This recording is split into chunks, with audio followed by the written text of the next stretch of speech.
Good morning, everyone. CyberProfe here. I am going to show you 4 ways to take attendance during an e-learning day. You can see here in the corner, I have setting up a Google Doc, which actually takes quite a bit of time, and I don't use that one unless my students are going to turn in some kind of a project or something that I need them to. It needs to be set up in a specific way. Email. Create an assignment. Oh, let's fix that. Create an assignment in Canvas and then just reply to an announcement. Now, I will be using Canvas, but this transfers well to any learning management system. So the first one I want to just briefly talk about, since I don't plan on using it during these upcoming e-learning days, is creating a Google Doc assignment. We're going to go here to Spanish 4.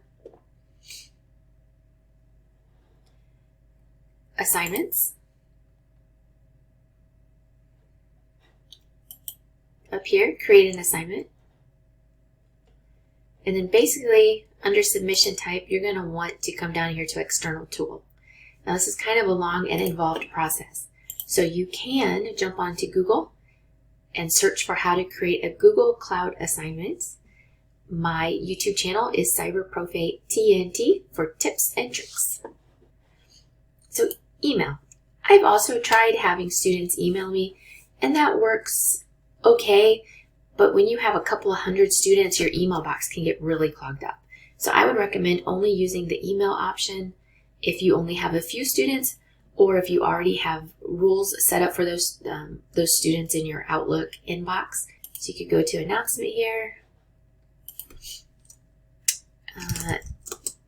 Email, see, I did it once, email your name and date, but it really clogged up my inbox and was hard to keep track of. So if I would do this again, I would say email your name, date, and period, and then I would go into my inbox and set rules, so then when it saw like period 1, it would put it in period 1 folder. The third way would be to actually create an assignment. So if you go here to assignments, click on assignment.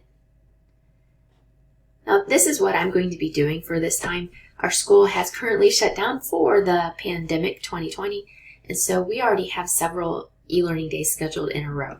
Now I'm not going to have an assignment for them to turn in every single day, but I do need to have a way to take attendance. Our first official e-learning day is March 16th, so I'm going to have it due a couple days after that, and really your school should have an official due date, like how many days past the e-learning day they have to turn this in. But I'm going to put March 19th. E-learning due 3/19, just like that. And then the assignment, I'm just going to say, type your name. 0 points. Classwork is fine. I'm not going to count it towards the final grade. It will be a text entry. Do not want to include it in the grades assigned to everyone. Now this is nice. It's going to be due 3/19. And I can just say it's available from tomorrow at 8:10 a.m. to 3, let's use that. Oh, that's January 1903.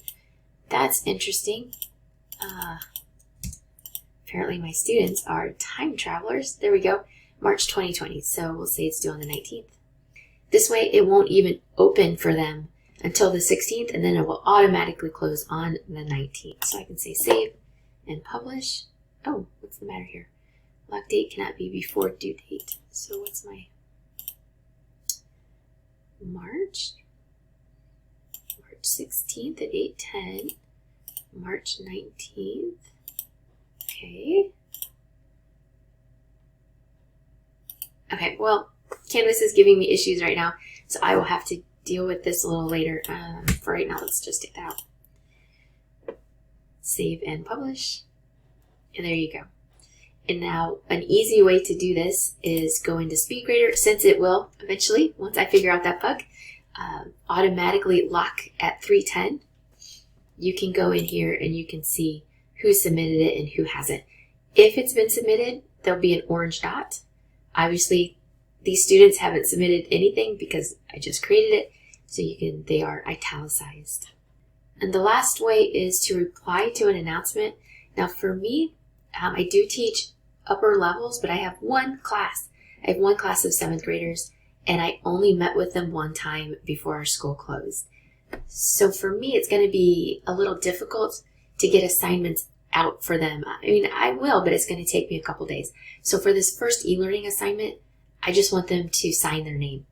So I am going to go to announcements. And I personally, as a teacher, I'm not sure as 7th graders how familiar they are with Canvas. In my last 3 quarters, some of them were very familiar. Some of them weren't that familiar. So this seems the simplest way for me to take attendance for them. I'm going to click announcement here. I'm showing you with my Spanish 4 students. I will say, reply to announcement with your name for e-learning attendance due 3/19. Okay, so all sections. Yep, I only have one class. I'm going to delay posting, so I'm going to post this at 3:16 at 8:10 a.m. Comment. Oh yeah, I do need the comment. They don't need to like. That's okay. Now the only bad thing about, or the only con about using announcements like this is there's not a cutoff date. I can't say, no more posting after March 19th at 3:10. I can go in and take it out, like allow users to comment. That's just an extra step for me. And as teachers, we don't really have a lot of free time. So I'm going to save this. Message is required. Okay. So this is your e-learning attendance for 3:15 due on 3:19. Comment with your name. There. So now, yep, it's perfect. I did it with my last quarter 7th graders, and it worked out really well because I only have 30 of them, and it's in one class. So it was easy to keep track of, and the newest submissions were at the bottom.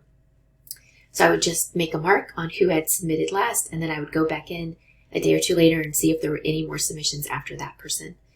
So there you have it. 4 possible ways to take e-learning attendance. Hopefully one of those will fit your style. And I know for me, I will be doing create an assignment. For me, that is the easiest way, less steps, less hassle. Thanks for listening. Comment below if you have any more questions, and be sure to subscribe. Adios.